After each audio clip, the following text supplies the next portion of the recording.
Okay, so again, to introduce Michelle. Michelle is a senior manager emerging talent for Loblaw Companies Limited, managing the team that supports an enterprise-wide student program, including recruitment, student engagement, and campus partnership. With over 15 years of experience nurturing students, student talent and leadership roles in the recruitment program, management, and career coaching, Michelle brings a unique perspective when it comes to developing relationships and building strategy.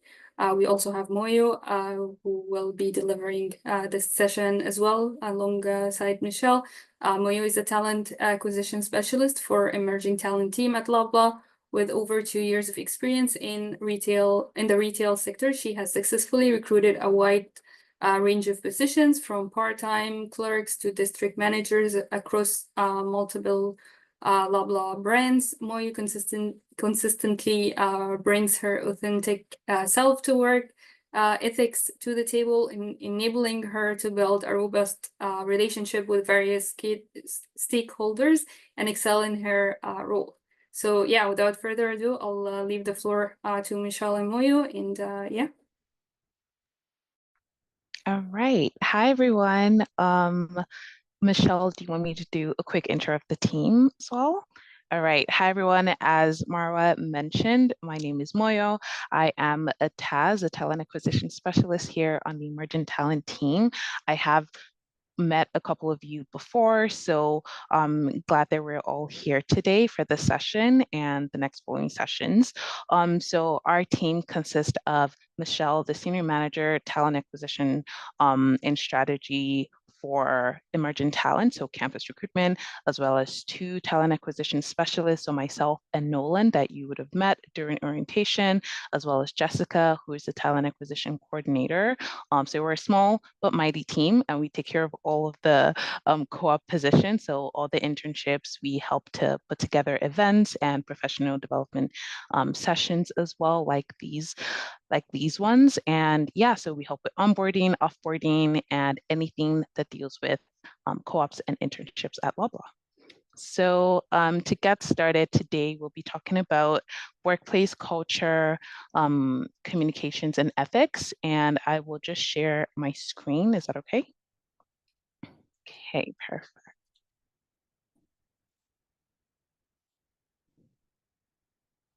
Okay, can everyone see my screen?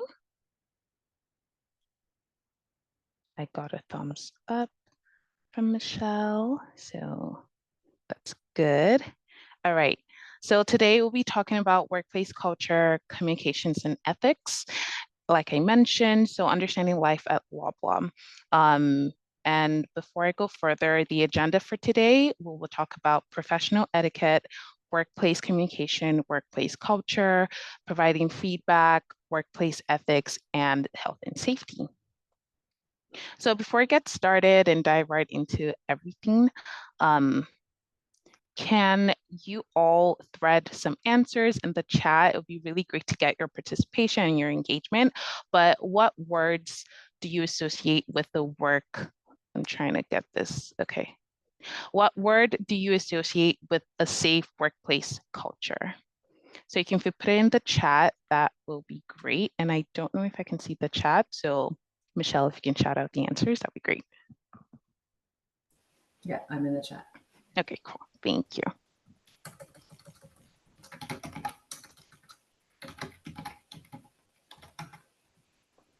Okay, so any word that would come up? Okay, I think I can see the chat. All right, thanks, Matthew. So open and honest communication. All right, correct, free to be myself.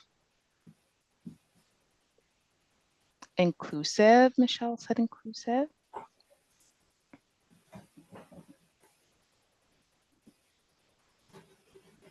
Okay, respecting my values totally. So diversity being included. Yep, accepting me as I am. So being your authentic self.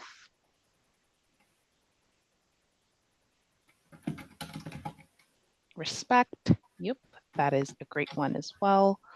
Collaborative. A few more answers and then we will move on.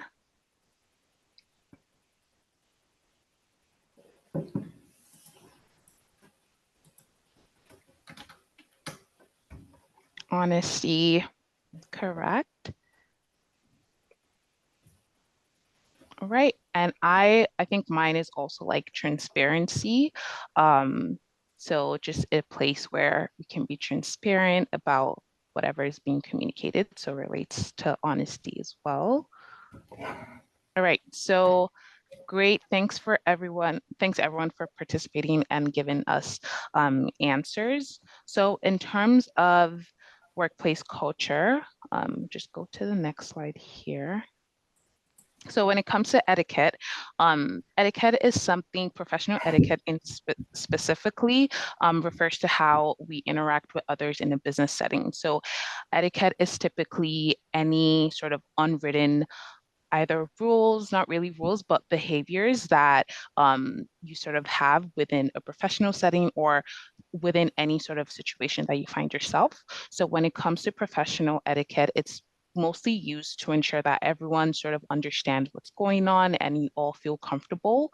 So it allows you to leave a positive and lasting first impression to whoever you meet, and it allows you to really understand the culture of the workplace that you find yourself.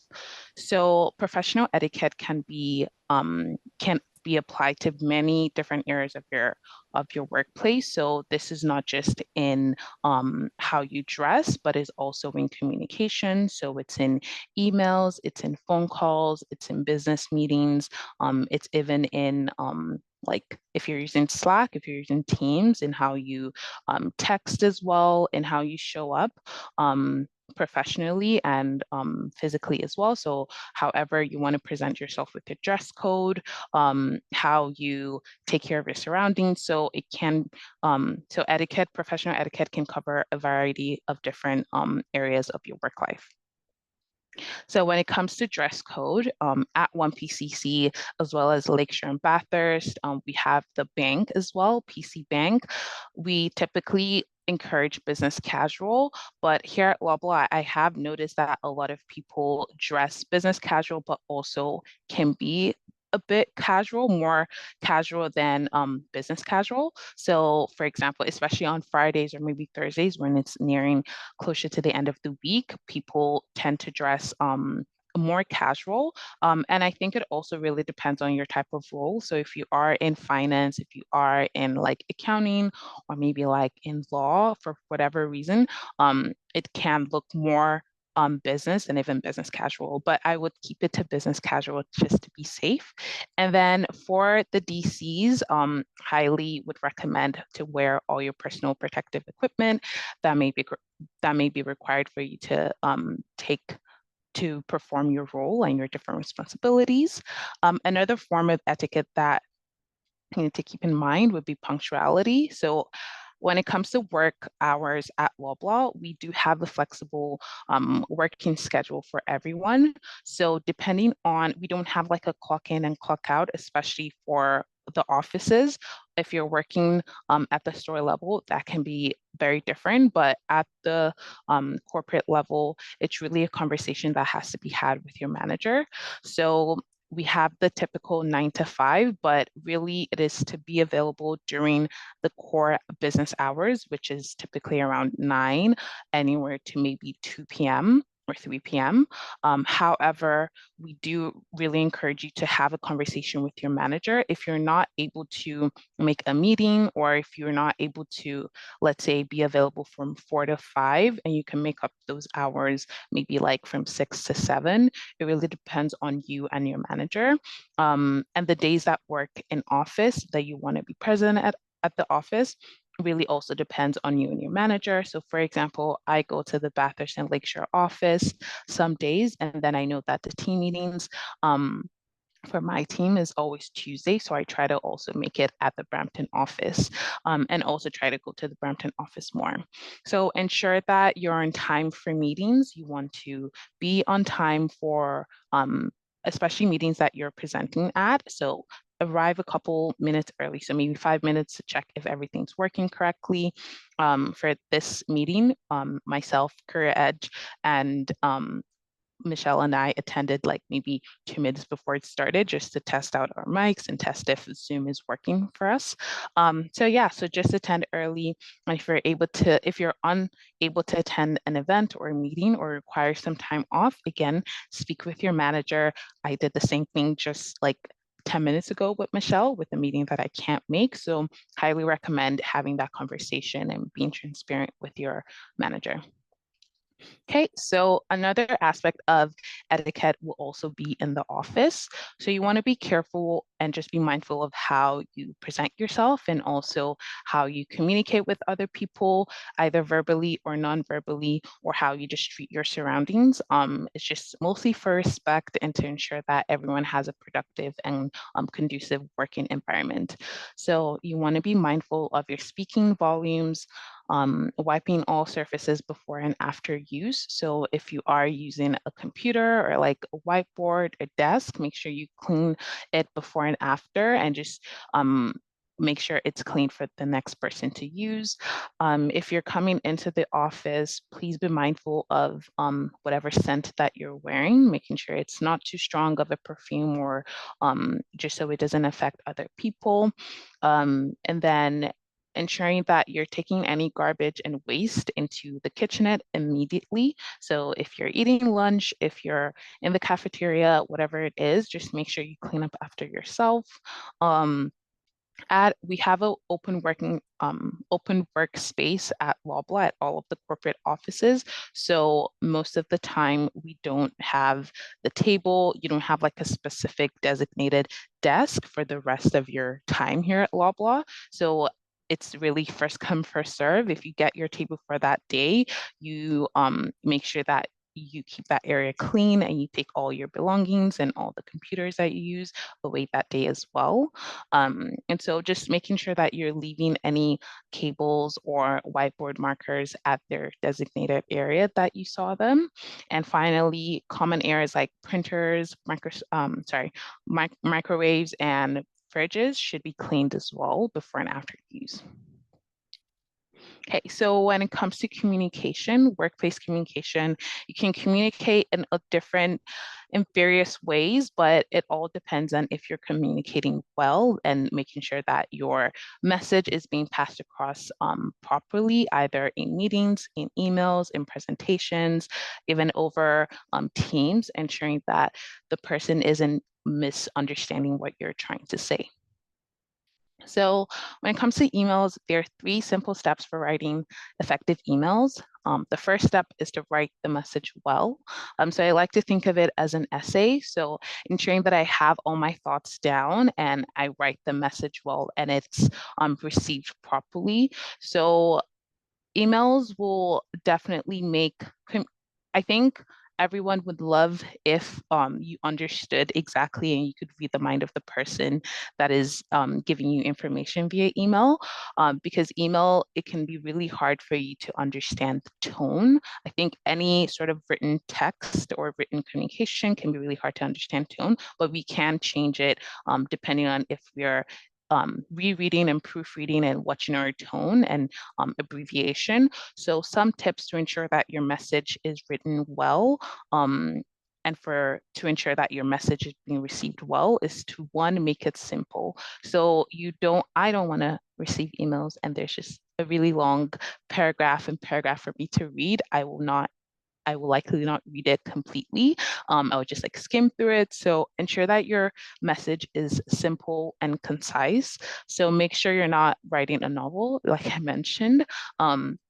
Avoid using any jargon. So unless your audience understands what the jargon is, so at the very beginning, I said, hi, my name is Moyo, I'm a TAS. A lot of you might not know what TAS is, so making sure that I'm spelling it out. So I then said talent acquisition specialist. So if you're maybe talking to a stakeholder that is outside of your business unit that might not understand the jargon you're using and it's just for you and your team members, I would highly suggest to avoid that. And same goes to avoiding any sort of abbreviation or acronyms as well. So just making sure that you're writing it out and avoiding any need to provide an explanation.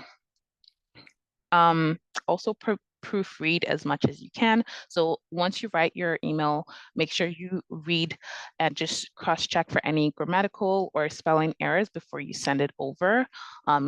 Especially if it's for someone that's like higher up, you don't want to have that look on you. And again, people make mistakes even after proofreading. You could send it and they could be like a mistake, and that's fine. But just take the time to proofread.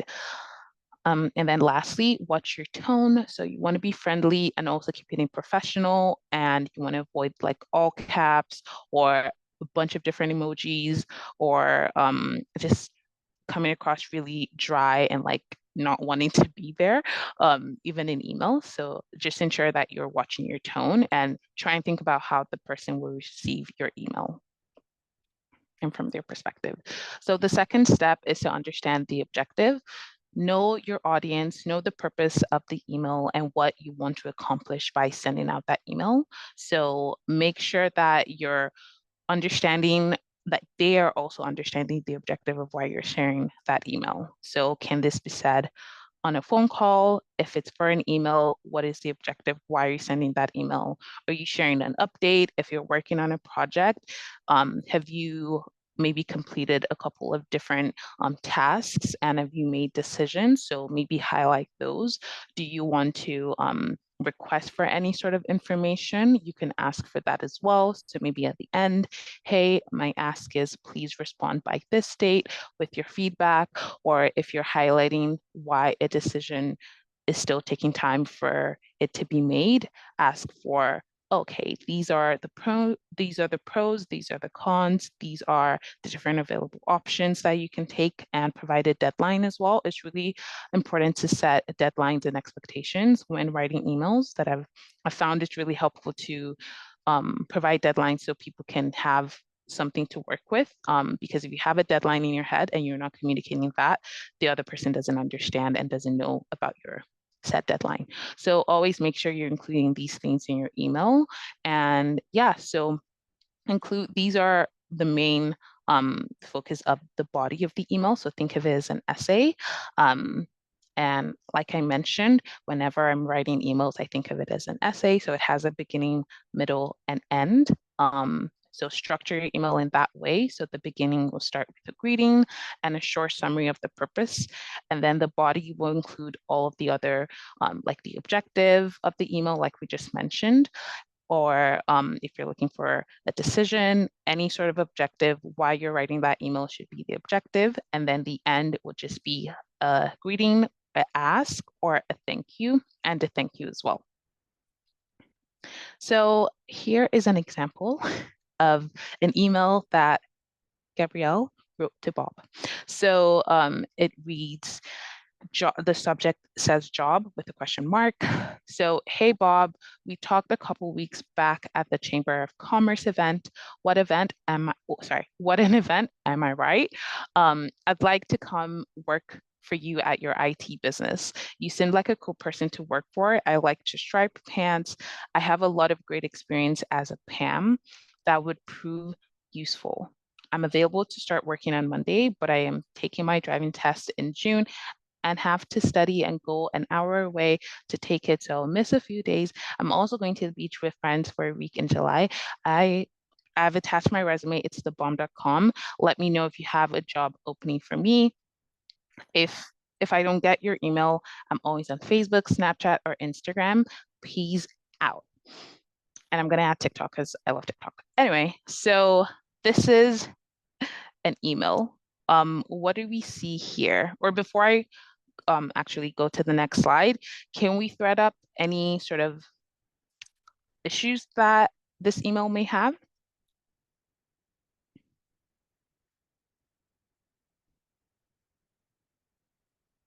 So if there's any particular thing that stood out to you that you wouldn't send when maybe reaching out to someone like Bob, what would you? Okay, not professional. Correct. So is there anything in particular that makes it unprofessional?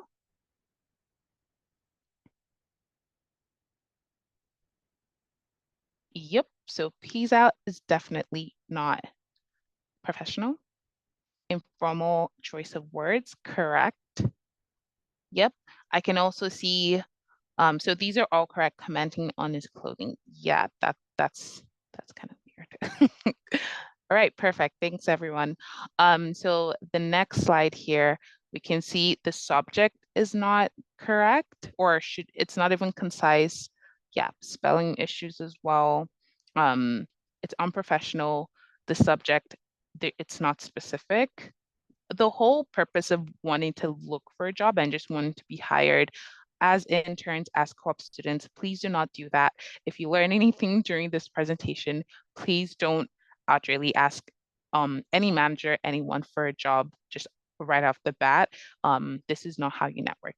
So you can also see avoid caps there, striped pants, abbreviation. I don't even know what PAM means. This is just a really long run-on sentence. It's incorrect. It is not concise. Bum.com, Facebook, we don't even have each other in those platforms. And it's just really unprofessional. So take note of this. And yeah, so I will pass it off to Michelle. Before I pass off to Michelle, communicating in meetings and presentations. So if you are in a meeting, a virtual meeting, like we mentioned with etiquette, these are just things that would be expected. You want to turn on your camera when possible. If it's not possible, definitely let them know. And there's some meetings that you just sort of get the tone of what the meeting will be about. If everyone's on camera, I would highly suggest to be on camera as well. You want to stay on topic, ensure that your tone of voice reflects the message, be mindful of your word choice, and actively listen and ask questions. So try to avoid being on your computer and doing work in the background, and avoid any sort of distractions. So yeah, I will pass it off to Michelle to talk about collaborative candor and a lot of different things. Awesome. Thank you very much, Moyo. And thank you for walking us through some of that office etiquette piece. So we're going to shift a little bit, but still kind of connected, and really just talk more about kind of office environment and what sort of happens when you come into a professional environment. So I know, as Moya mentioned, for some of you working already with us at Loblaw, or kind of, Loblaw is not your first necessarily work term coming into like if you're a part of an academic program that has other work terms. But for some of you, this is your first work term and first corporate setting, which is really what we'd like to focus on is how is that different, maybe from some of the past part-time work that you've had as a student, but now really shifting your professional career and moving more towards a corporate and professional environment. So we'd like to take some time and actually share with you things about the Loblaw culture and our Loblaw environment, which again, should hopefully give you some insight into how some other companies work. But I will say every company is different. And I've been, as Marwa had introduced me, I've been in sort of recruiting and working with students for over 15 years. And I guarantee that I have seen different cultures and students who've experienced very different work terms or working in different organizations. So not everybody is the same. But I will share at Loblaw, we are very proud of the culture that we've built internally, which goes right into from the corporate level right into the store level. So everything that I'm going to talk about for the next 15 minutes really is consistent across all of our Loblaw banners, brands, right up, like I said, right up into the store level. And again, should hopefully give you a bit of a sense of how we operate as an organization and what are some of the things that other companies look at and what you should be aware of going into a corporate setting.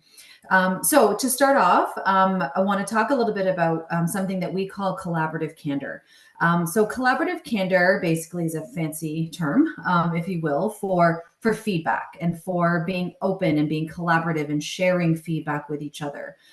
So one of the things, just as a little bit of history for all of you, Loblaw was not always known for its culture.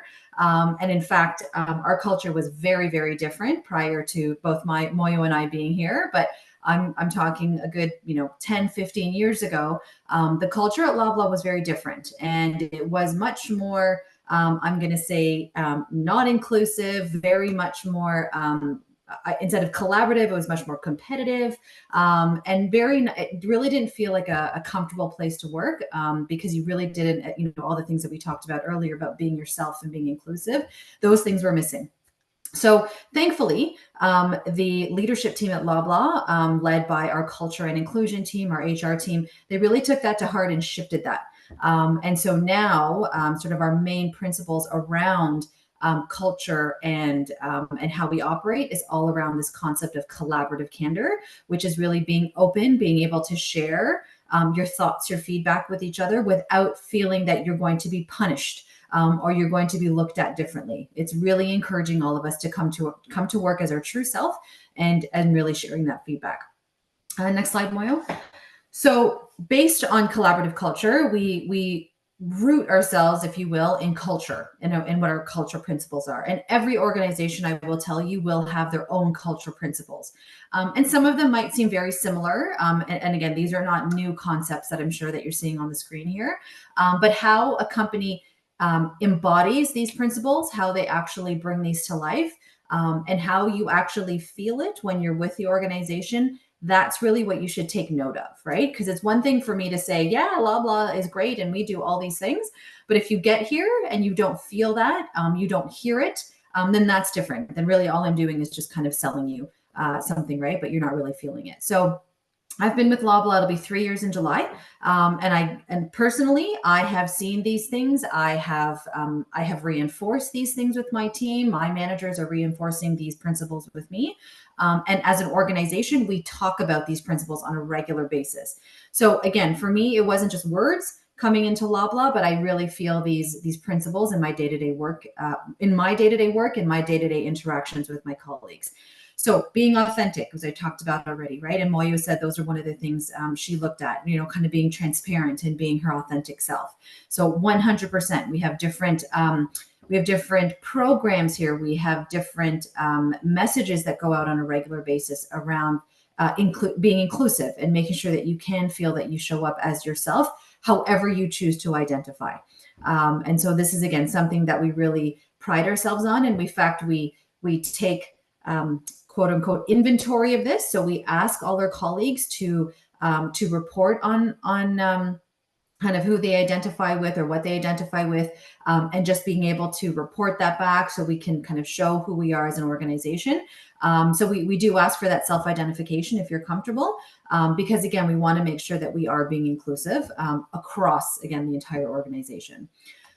Making connections. So that's a second one. So here at Loblaw, one of the things we value greatly is this whole idea of getting to know each other, not just within your teams, but outside of your teams.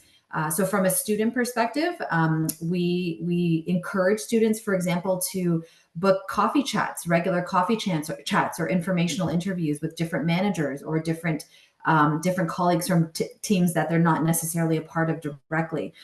So we really want to build and nurture that cross-functionality across the business, because Loblaw, one of the things we also pride ourselves on is moving internally.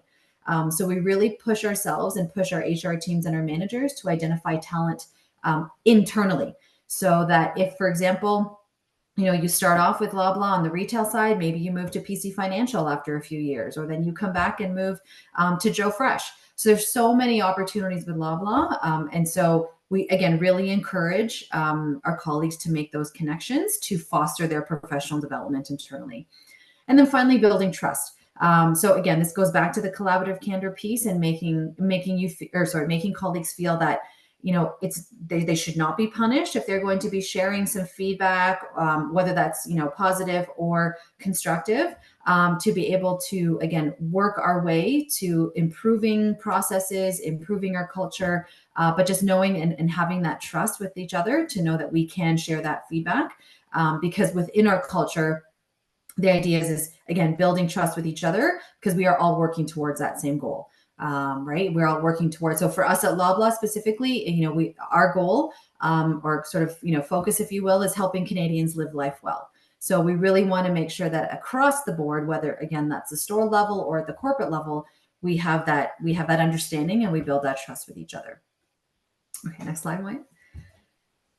So collaborative candor in a nutshell, I just kind of summarizing this just because, again, it's one of those words that's not, you don't necessarily use in your day-to-day language. But collaborative candor by definition is having that courage, asking for sharing feedback with others and how to be at our best and improve our performance. So blue culture, living our blue culture, for those of you not with Loblaw right now, but blue culture basically refers to an open environment, an open cultural environment, where again, we are able to share our feedback and to share our thoughts. In the past, as I mentioned, historically, Loblaw was more red culture. And when you think of red, again, kind of not really, a little bit more restrictive, and it really did feel that way. A little more strict, a little bit more competitive. Whereas blue, we tend to feel that it's a little bit more open and more welcoming. So that's why we refer to our culture as blue culture, being that it is more collaborative in nature. Okay, next slide. So a couple of things that I just wanted to reiterate, because the whole idea of giving feedback and being able to share some of your thoughts with each other is something that in fact is learned. It's not an easy thing to do. And in fact, again, when you have to give feedback, whether it's to your peers or to somebody that you're managing or to somebody that manages you. So when you're looking at your manager, this is an important skill to develop. And so we thought we'd share a few do's and don'ts based on our experience working with students, based on our experience working with managers, what we hear from hiring managers that share with us as a recruitment team. These are the things that, generally speaking, are best practices when it comes to you giving feedback, whatever that feedback might be. So it could be feedback on the individual. It could be feedback on the performance, the individual / performance. It could be feedback on a project. It could be feedback on, some ideas that you have, anything to that nature. Just again, some things to keep in mind. So in delivering feedback, one of the things you should be doing, as Moya talked a little bit about in the communication piece, right, is being direct, being specific, right? So, so sharing context and intentions as to why you're giving this feedback, right? So again, if it has to do in relation to a specific project that you're working on, why you're giving this feedback, and specifically what is it that you want to change, or what is it that you're questioning? So try to be specific that way. If it's related to feedback on performance, or maybe a situation that you've run into with a colleague or your manager, again, giving a little bit of context as to why you're approaching this person with feedback is helpful, right? It sets the stage in terms of,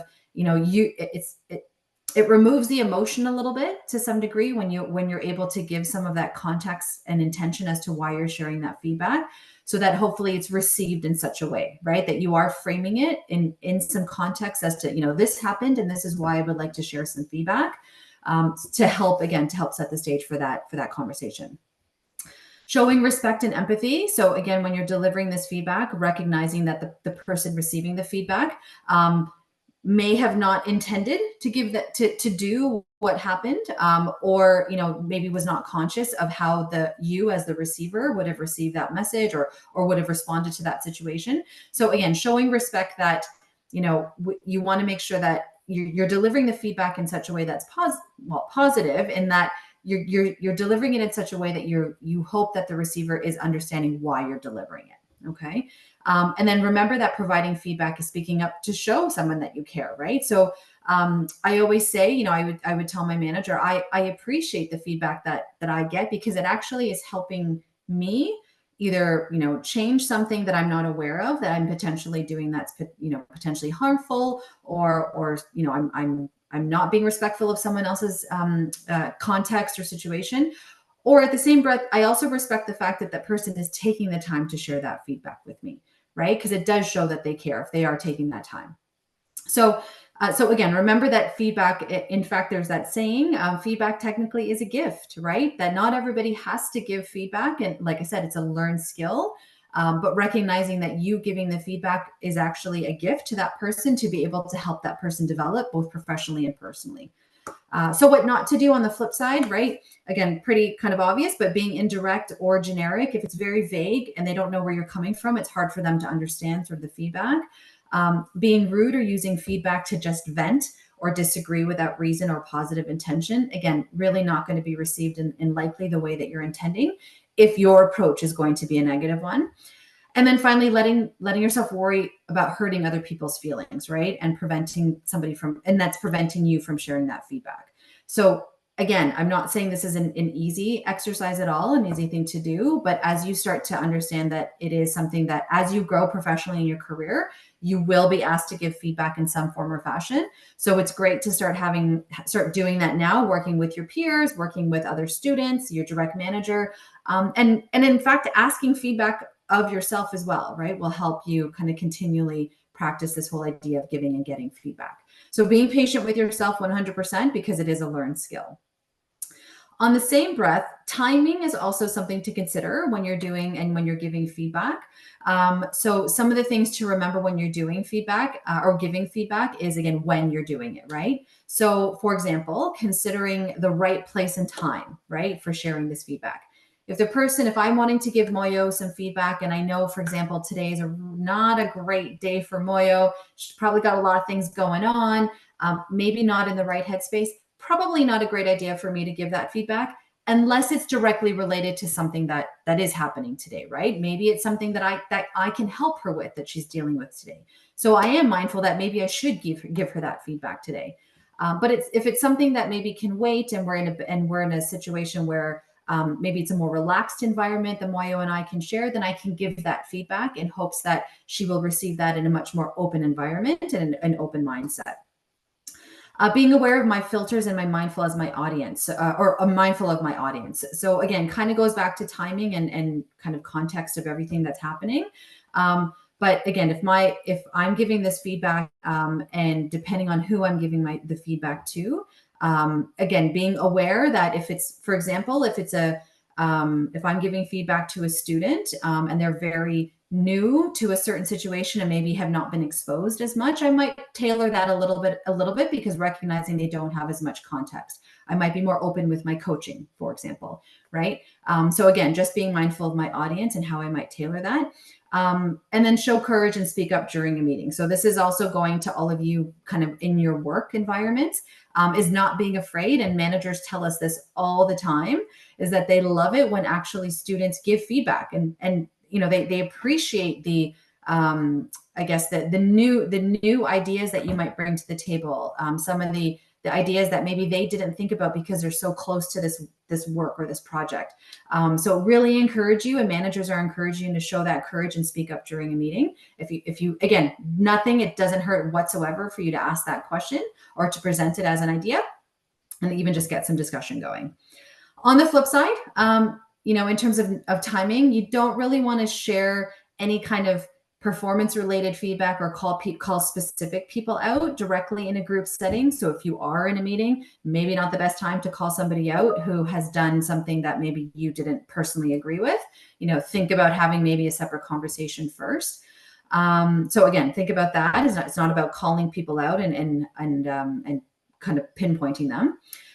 Don't assume everyone has the same needs or motivated by the same thing. So again, it might be something that you feel strongly about, but the receiver might have their own context or reasons for doing things a certain way or coming across a certain way. So it is about having that two-way dialogue and understanding their point of view as well.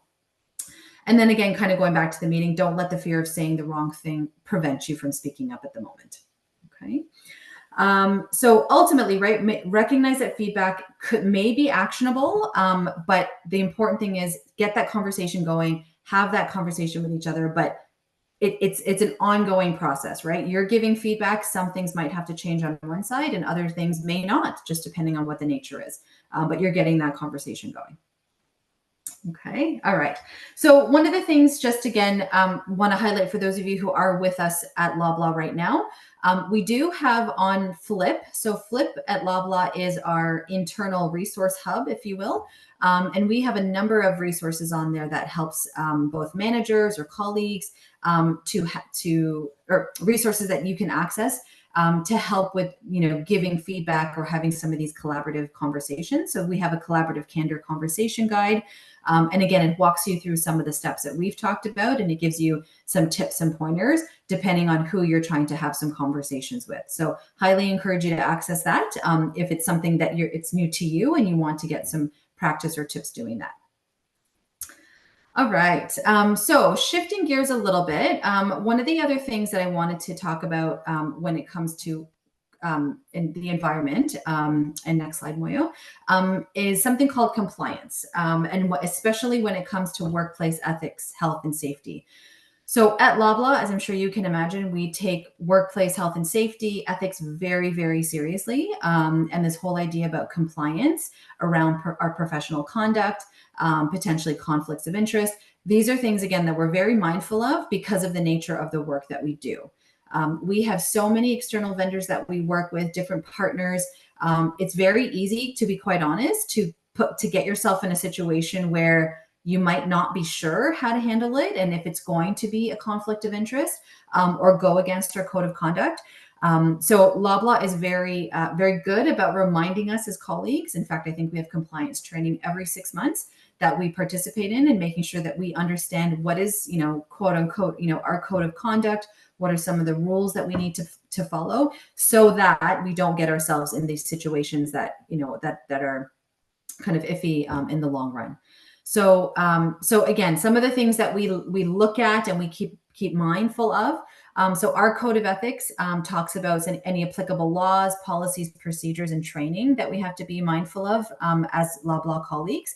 And specifically, I say law because, again, the nature of our business touches to the public. So there are things that we do that, and it might not seem direct right away, but at the end of the day, the domino effect is that it ends up hitting the Canadian, the average Canadian. So we had to be very mindful about what we're doing and how that dominoes down to the general public. So as I mentioned, we have the code of conduct, we have training. All of these things are asked of us to review every 6 months. So again, helps us make good decisions. But more importantly, we are encouraged to speak up if something doesn't feel right. So for example, those of you at Loblaw, you might have seen in our Brampton office, you might have seen posters around the office where it really is encouraging us. If we don't feel something is right, we're being asked to do something by our manager or by our colleague that doesn't feel right, we do have a confidential phone number or email that we can contact just to get that support if we need it.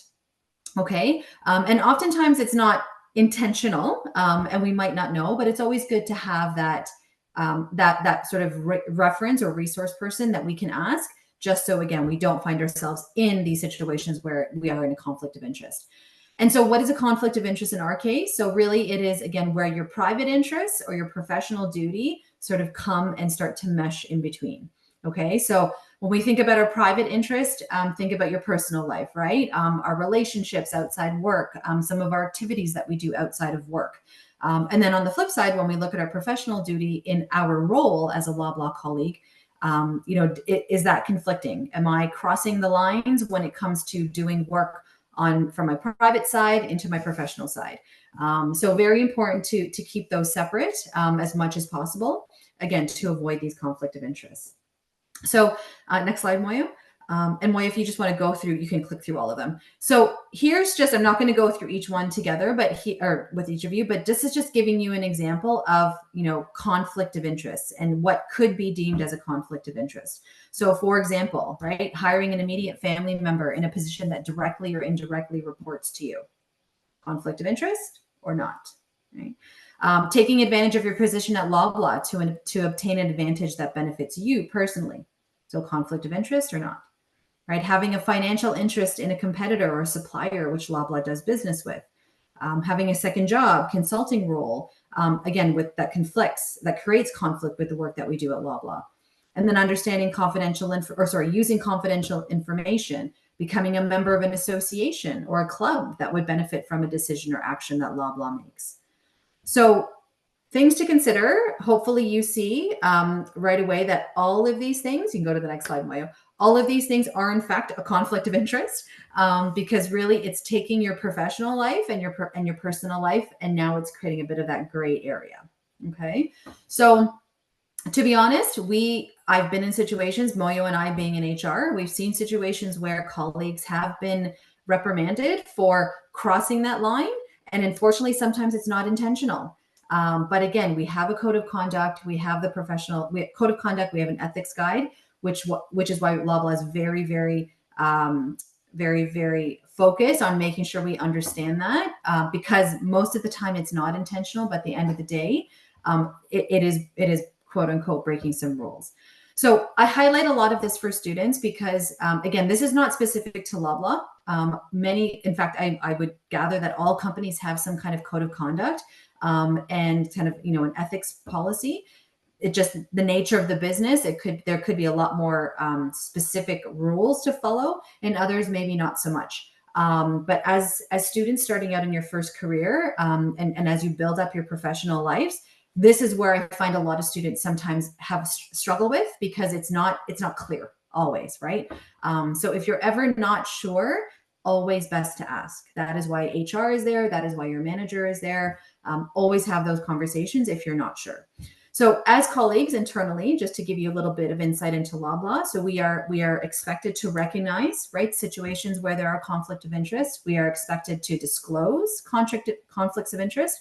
So we have internal systems, as I mentioned, where we can disclose this, and or we're asked to seek approval. So if we did disclose a conflict of interest, if there is a process in place that can eliminate the conflict, we can work with somebody potentially to make that happen.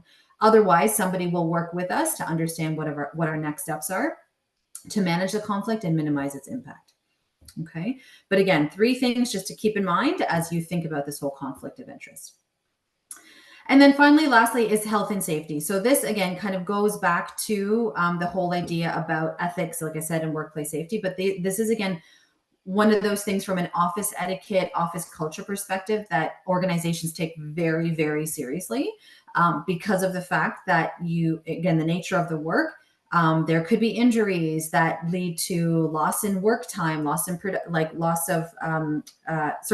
personal injury, that loss in work time, and impact into personal lives. So we have at Loblaw, for example, we have health and safety committees.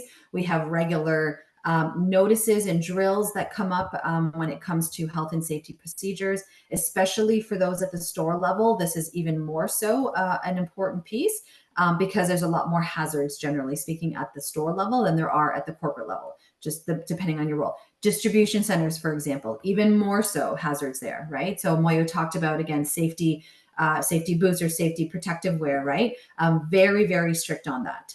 So again, these are just pieces to be aware of, that you may hear about it and you may have heard about it in school as conceptually. These are policies and procedures that companies find important. But again, just want to reinforce that it's extremely important when it comes to, again, health and safety, ethics, and code of conduct. So here's a few things just to give you a sense, right?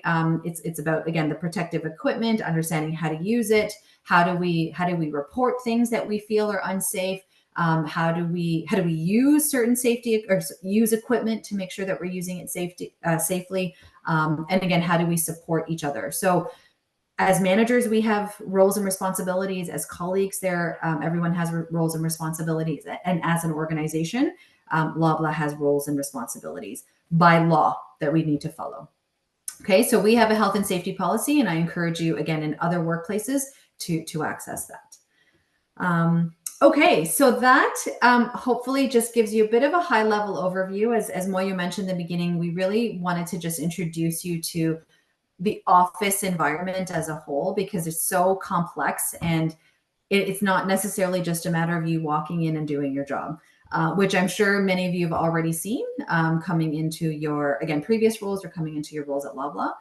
So hopefully this is giving you a bit more of insight into some of the things that Loblaw deems important and that we really focus on as an environment, as a culture that relate to, again, professional development as well. Okay. So I will open the floor to any questions.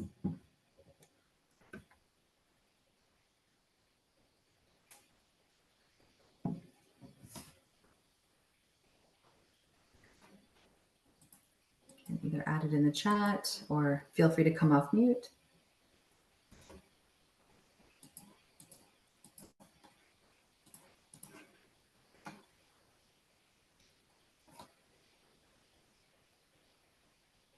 All right. So please feel free, if you are currently with us at Loblaw, if you have any questions post this workshop, please feel free to reach out to Moyo and I directly on Teams, or send us an email, or you might see us at an upcoming event. If you're not currently with us, again, I encourage you to reach out to us if you do have any questions on student recruitment at Loblaw. I'll put this in the chat, but campus recruitment at loblaw.ca is our email address that we use if you have any questions related to student recruitment. We recruit every 4 months at Loblaw. And you'll see that all of those on our website. And we also visit the different schools throughout the academic year. So starting in September, you'll also likely see us on campus as well. And then finally, Marwa, you might share this as well, but this is just the start of workshops that we have coming up in partnership with CareerEdge over the next 4 to 6 weeks. So highly encourage you to join some of them, the workshops. It's a great sort of variety of workshops this term or this summer that really focusing on professional development and career development. So hopefully we'll see you at a future workshop. Thank you so much, Michelle and Moyo, for the presentation. That was great.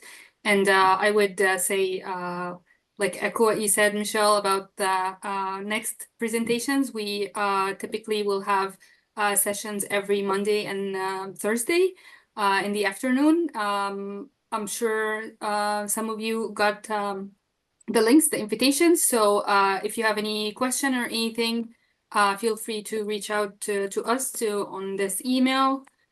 And we are very looking forward to seeing you again. Thank you so much. Perfect. Thank you very much, Marwa. Thanks for your Thank you. Bye, everyone. Thank you. Take care. Bye.